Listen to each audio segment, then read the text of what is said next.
Well, it looks like another year in this draft for the Philadelphia Eagles. Howie Roseman and trading up. The rumors are out, so let's go over it. We better turn. Because I've seen enough horror movies to know any weirdo wearing a mask is never friendly.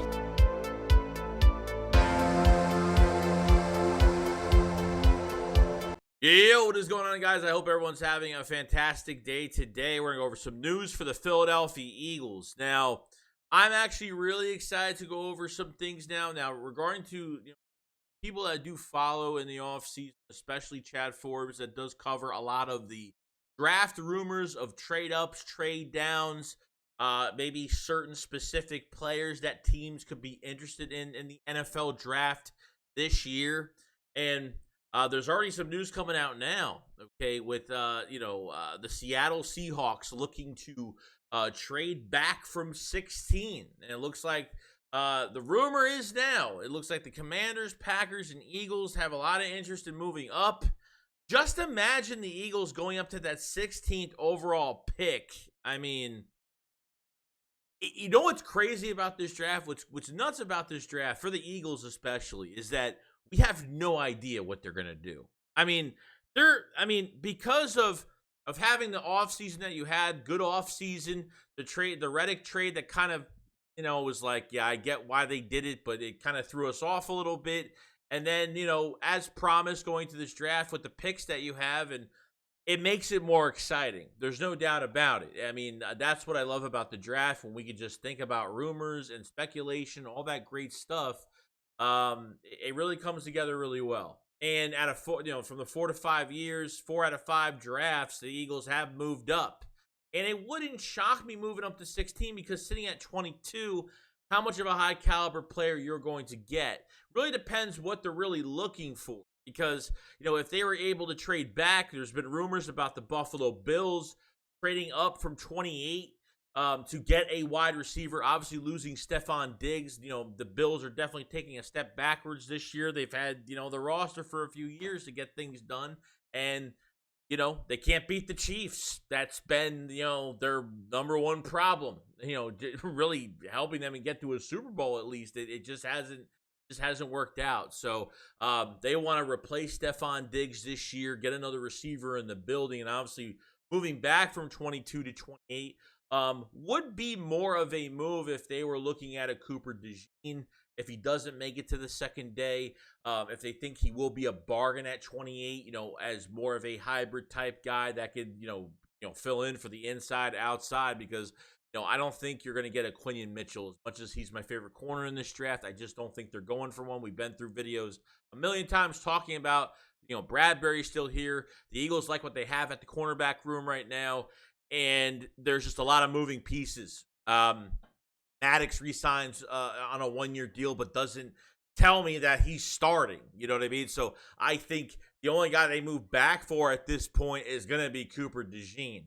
Unless they're going to draft a tackle in the late first round that's going to redshirt the whole entire year. That's a whole nother thing that I'm not really a big fan of. Now, at 16 would be really interesting, because now you're in a good spot. I mean, it's a good spot. You're going to have, 4 quarterbacks taken. I mean, you're going to have some edge rushers off the board. I mean, you could get one of those top 3 edge rushers. We've talked about it a million times that they would actually go down this route again. Defensive line, once again. Like I said, the only positions I don't see them going after in the first round is pretty much, running back. And I just don't think they would go after a tackle here, just because, otherwise you have to redshirt the guy all year, and I don't want that to happen.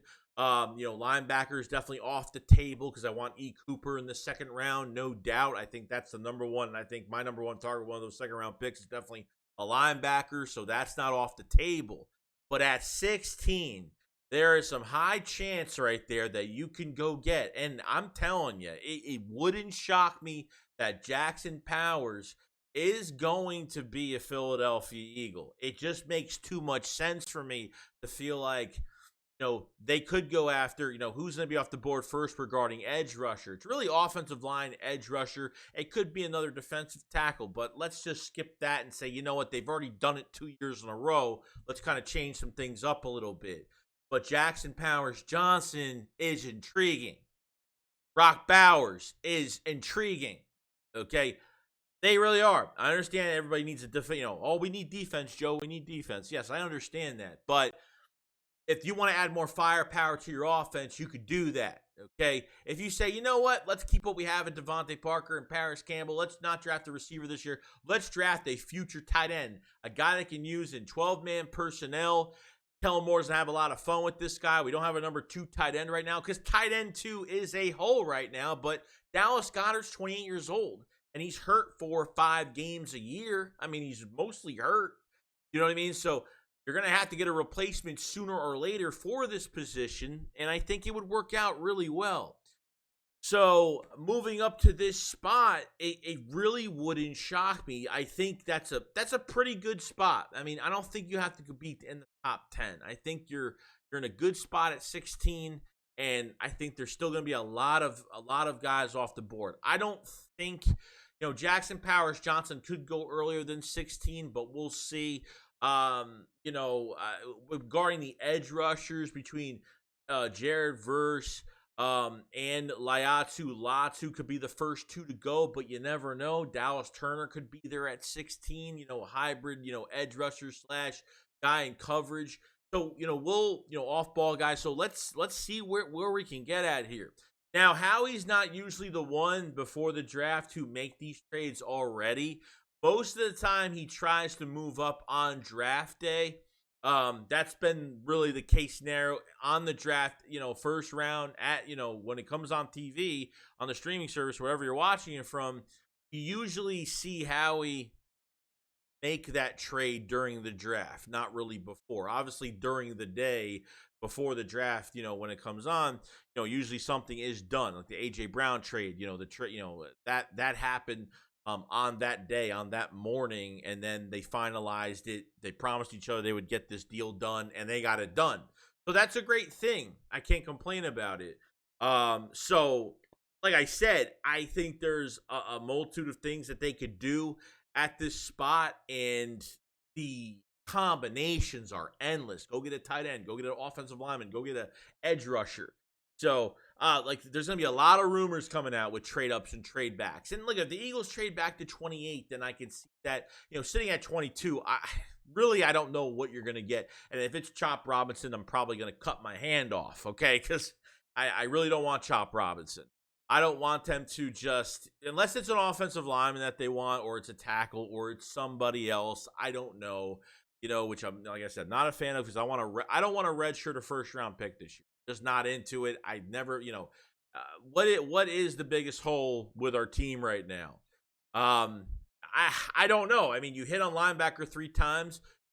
Nickel corner's wide open right now. Is it promising with Vontae Maddox coming back and Zach McPherson coming off an ACL, and Tyler Hall going to be enough? I think they're going to take more value out of Cooper DeJean, and he's a Swiss Army knife, man. And I think not only is Cooper DeJean a cornerback, but he's a weapon for a defense. He's just an absolute weapon that you can use, and that's a fantastic thing. So I'm really excited about it. I think moving up to 16 would be perfect, but what are you going to have to give up to move to 16? I don't think it wouldn't cost you anything more than maybe to move up a few spots, and really it's not, not a few spots, but you're moving up a good amount of spots. So, I mean, I don't think it's going to cost you a second rounder. I doubt it. They could swap second round picks or something. I don't think it's going to cost really that much. I would say they give up one of those fits and maybe swap seconds or something like that. Maybe they have a higher second round pick or something. So I keep it under your hat. Don't make a big deal about it, but it won't cost that much. But I think, they definitely do have to move up, and sitting at 22 is only for a trade back at this point. If you want to get one of the top players, and yes, somebody will drop, but you're not going to get one of the top corners. The best edge rushers are off the board, okay? And you're not going after a linebacker in the first round. So, I mean, at this point, I don't think if you're not trading back for Cooper DeJean, get more picks in the process, then you make a move like this because there's a guy that is on the radar that they want badly. Okay, couple guys that they'll want, but they'll move up for that guy that they want. And like I said, the one name that just pops in my head over and over again is Jackson Powers Johnson. And I'm sorry, but I think it's a really exciting pick. I understand you need defensive guys. You need to cover some more guys in this defense, no doubt. And I think with those 2 second-round picks, once you get out of the first round, then you can start worrying about what you really need. But it's always best player available in the first round. So if it's an offensive player on the board and it's better than what we'd have, and yes, you're not going to draft an outside corner because you already have that this year. So you kind of have to be fair to yourself of this roster. You can't draft a Quinion Mitchell if you have Bradbury and Slay already starting this year. It makes no sense. So you grab the next player that's available, that's best player available, and if it's a tight end, take him, because we know what's going on with that position and with Dallas Goedert and his contract and his age. If it's an offensive lineman, we can't get enough. You have Saquon Barkley in the building now for the next 3 years. Okay, you get Jackson Powers, you have him for 12 plus years.